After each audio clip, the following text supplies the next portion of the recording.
have I got attention deficit disorder? I'm taking the University of Maryland 6 short questions to determine if I have attention deficit disorder. I'm about to diagnose myself with a mental health condition because of this fucking phone. That's Tadger and his wee shitey dog.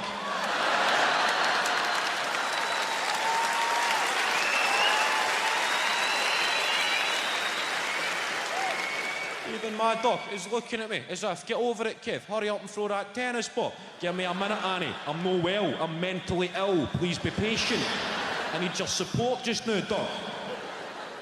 Taking the test, the University of Maryland, 6 short questions to determine if I have attention deficit disorder. Do you sometimes struggle with the finer parts of a project once the challenging parts have been finalised? All of the time? Most of the time? Some 10 celebrities you didn't know were gay. Don't get near it, Kevin. Don't click on it. Don't fucking click on it. Don't get near it. 14 reasons you are always tired. Oh, I'm always tired. I think I might have that chronic fatigue syndrome. Fucking finish the ADD test. How the fuck can I finish the ADD test if I've got ADD? I went back. I read about Rivera. I got tooled up on this guy, educated myself. Diego Rivera was born in 1886. Rivera began painting at the age of 3 years old, a year after the death of his twin brother. Rivera would paint on his bedroom walls. His parents, rather than chastise him, installed chalkboards and canvas on his bedroom walls to encourage his gift. At the age of just 10 years old, Rivera was accepted into the San Carlos Academy of Fine Art in Mexico City, where he studied until 1907, before moving to Europe, where he became friends with Pablo Picasso. I've got fucking shit all the time.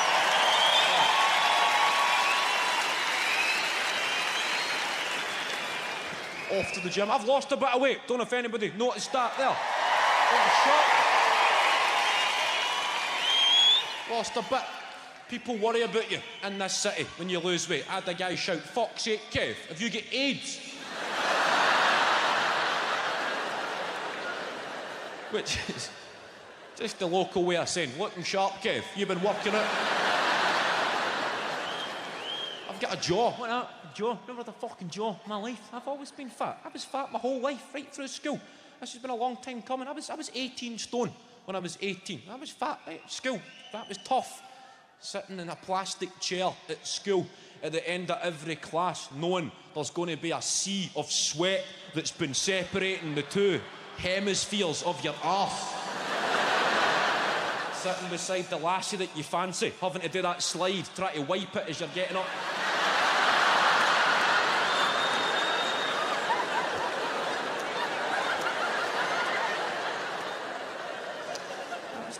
Been fat at school. I was the first in my class to get tits. It's hard. Going to the swimming on a school trip. No, I'll just keep my t-shirt on. The water's dead cold. I'm alright. I'll swim with my t-shirt on. I went to a guy, 18. That's when I first addressed the problem. 18 stone. I went to the gym, the real gym. You know, the big, proper gym guys. The real fucking big tanks. This new breed of man that you get. You know, the big mammals. The big protein bastards. Big. With a big beard covered in tattoos. They're going, "Mate, did I create you in a PlayStation game?" They're big guys. They work in the car phone warehouse, but they're training for the apocalypse. These big... Convinced their best mate's shagging their missus and they're training for the day they can finally prove it. I went in, and that's what puts fat people off the gym. These guys take it too far. These big, only God can judge me. I'm standing here judging you big fucking bellend.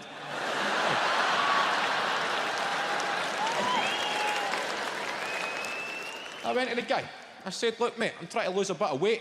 The guy goes, "It's all about nutrition. All about nutrition. You can do whatever you want in here, but it's all about nutrition. You can't out-train a bad diet." And he asked me what I had for breakfast. He goes, "What did you have for your breakfast this morning?" Instantly, I'm thinking, I better say something that I never had for breakfast this morning. Make a good impression with this big fucking mammal. I said, "Oh, I had fruit, mate. A bowl of fruit." And the guy's going, "Fruit in the morning. That's got to go. Fruit in the morning. Very high in sugar. You need to lose that." I'm thinking, fruit, mate. Fruit. That's bad for you now. Fucking fruit. Fruit. I never had a bowl of fruit, but as far as you're aware, I did have a bowl of fruit, so I should be commended. I had a fucking Terry's chocolate orange, mate.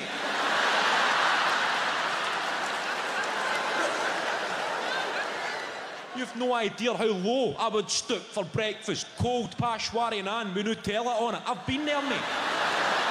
And you're on my case about fucking fruit.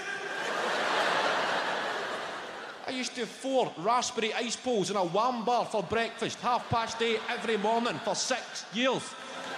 Then a rolling sausage at 10:30, a pizza crunch and chips at 12 o'clock, a can of Coke, then fucking Astra belts on the way home, fucking fizzy cola bottles, bikers, Johnny's onion rings, everything.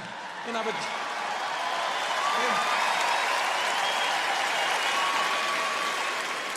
I get home for crispy pancakes, oven chips, potato waffles, croquettes, yellow, mate. That was the only colour I would eat, yellow. And you're on my case about fruit. I never said that because the guy would punch fuck at me, but I was thinking that. I said, all right, I'll cut out the fruit. The guy gave me a diary to fill in, a food diary. That's a step too far, Johnny. Submitting handwritten lies to somebody. Tell me all these foods to cut out, carbohydrates, you should be eating this shit, eat this stuff, eat this sort of stuff.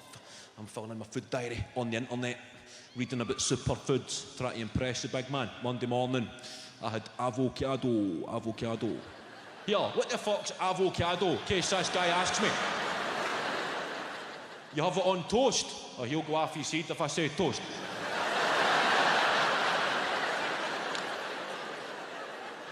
I just say I had avocado. How many? 5 avocado. Yeah, fuck it, I'll put 10. 10 avocado. Show the guy I'm serious about it. 10 avocado, Monday morning, breakfast. Then I had almonds and blueberries, and then I had beetroot. Beetroot, that's a superfood, isn't it? A big jar of beetroot, mate, get a spoon, rattled a lot. Then I had quinoa.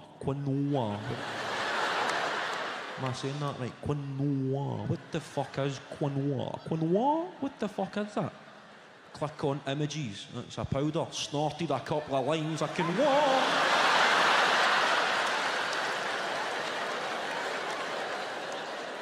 And then I had oily fish, and I really felt it reducing my risk of Alzheimer's, mate. And the guy's going, this is great, Kev. Is this the truth? And I'm saying, no, mate, the truth would break your fucking heart. I'll tell you the truth. I lasted 2 meals without carbohydrates and I thought I was going fucking insane. Never felt so angry. I had to get off the couch and just lie on the floor, staring at the ceiling, trying to take myself to a happier place. Fantasising about carbohydrates. I never knew what a carbohydrate was until you told me to cut them out and then you grassed them all up. I'm lying there. Oh, I would love a spaghetti toastie right now. How good would that be? Or a baked potato with rice in the middle. And I could put that on a sandwich, eh? When's the last time I had a piece and baked totty and rice, eh? With a wee spaghetti toasty chaser. Oh, yes. Then I crumbled, mate. I went rampaging through my own kitchen, in the freezer. There was a tub of Ben & Jerry's that had been there for months. Now, because it had been there for so long, the little wooden spoon that you get inside a tub of Ben & Jerry's bent and snapped on impact with the ice cream. So I had to put the tub of Ben & Jerry's in the microwave. Now, I left it in the microwave a bit longer than I should have done, and the ice cream melted. So rather than just have a few wooden spoonfuls, as I had initially intended, I drank the fucking lot, mate.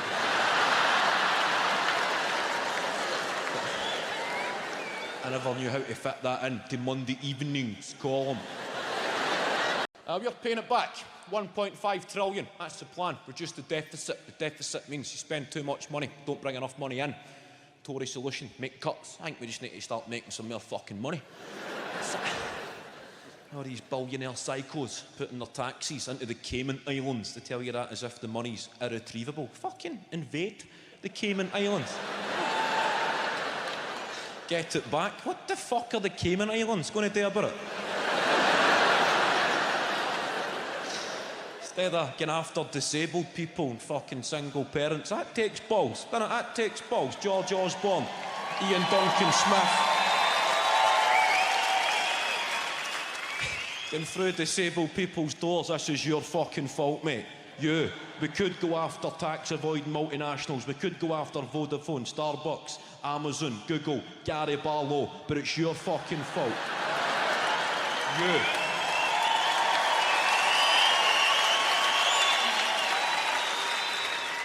You're going back to work, mate. We don't give a fuck how disabled you are.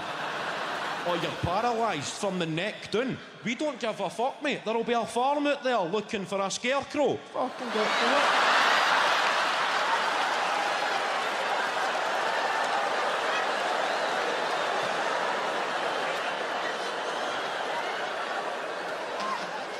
Couple of people checking for the offside flag on that joke there.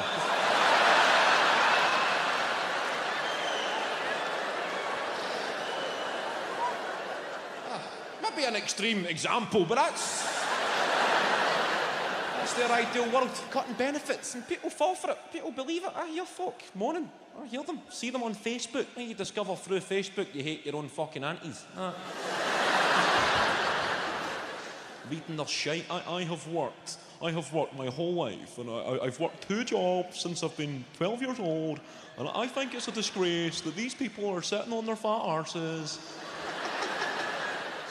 They're spending their dole checks on alcohol and cigarettes. It's a darn right disgrace. You're missing the point, man. They're spending it on alcohol and cigarettes. Highly taxable goods. The country's getting it back. These people are reinvesting. These people are the heroes in this mess. There's no poor people spending, it's fucking rich people saving. That's the problem. The money's there. Just need to get it to people that will fucking spend it. I would put the dole up. I would make the dole $1,000 a week. That's how you kickstart an economy. Every bit of it would get spent. You see it on Black Friday. That's poor people. Imagine them on £1,000 a week. The country would be fucking bouncing. Not 1 penny going offshore or into your savings account. Let's get fucking tattoos, man.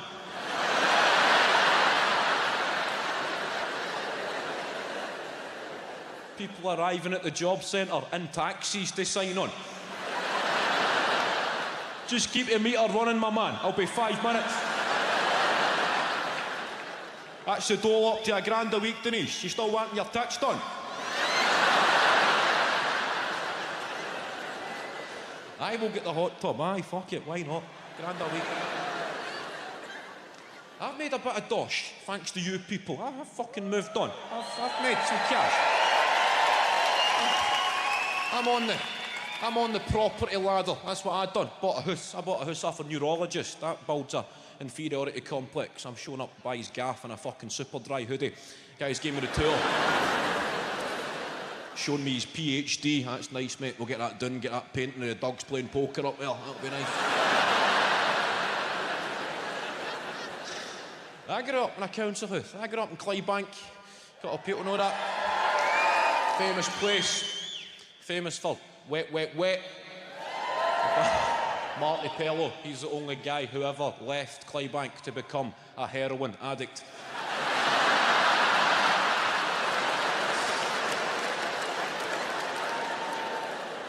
But I'm in the West End. I'm in the nice bit of the city. I'm living with the great and the good, and it's where I live. I've been there for a few years, but it's never quite become my bit. I mean, you've got where you stay and you've got your bit. Hey, that makes sense. There's where you live and there's your bit. It's not quite my bit. I don't know if it'll ever become my bit. I see the kids whose bit it is. I hear them shouting on each other. Sebastian?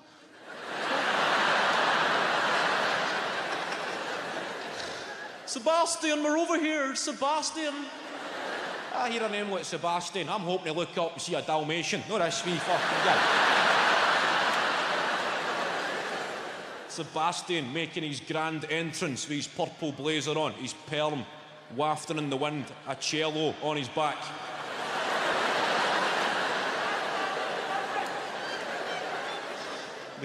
They call me Mr. Bridges, the kids in my street. I don't feel intimidated physically. I feel intellectually intimidated by the gangs of youth in my street. Mr. Bridges, how are we? How are we, Mr. Bridges? Oh.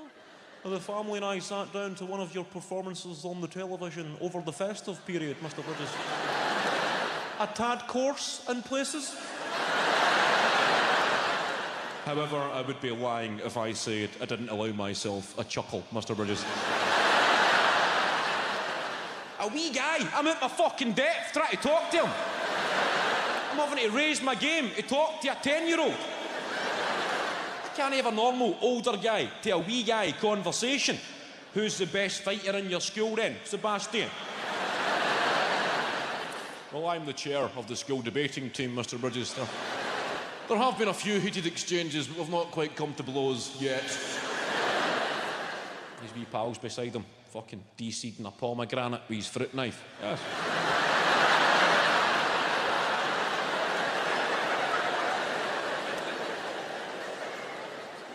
I still wear trainers and stuff. I never knew that was frowned upon, wearing sports gear, unless you're off to participate in a sporting activity. I still wear shorts, trainers, any excuse. I've got a neighbour, he always looks at me. He's always looking me up and down. He's always going, off to the gym, Kevin? Off to the gym? I said, mate, why do you always ask me if I'm off to the gym? Well, just when I've seen your trainers there in your sports top. Off to the gym? No, I'm off to the garage to buy a Whisper, mate. It's not...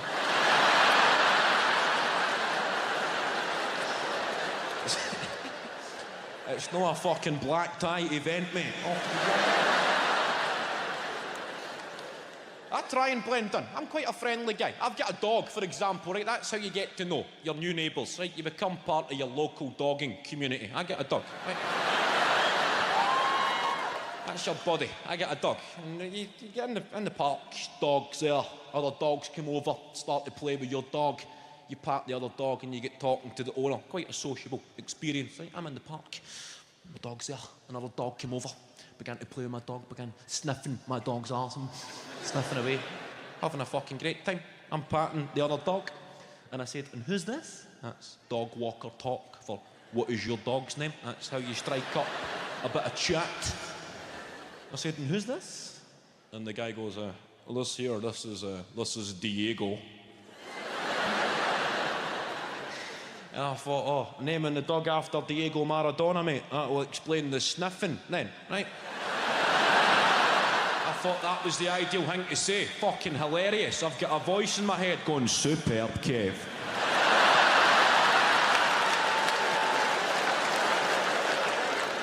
An exemplary piece of patter. This'll be your bit in no time, Kev. I'm asking his dog for the paw of God, thinking this guy is going to spread the word. Oh yeah, I met Kevin Bridges in the park. The guy's funny as fuck, even off duty. The man's a scream. But the guy said no. He said, no, he's not named after Diego Maradona. We named him after Diego Rivera, the post-impressionist 19th century Mexican protest painter. This was a game changer. I had fucking nothing for the guy. Wow, I looked him right in the eye. I cannot believe you've just done that to me, mate. I don't know what to say. I've never felt so homesick. A voice in my head going, this is not your bit, Kev. Go home. You don't belong here. You're a fucking fraud. The sniffing patter, that might cut it down your bit. This is the upper echelons of society. Think you're going to get away with that up here? Even his dog is looking at your dog as if my dad just fucking clamped your dad.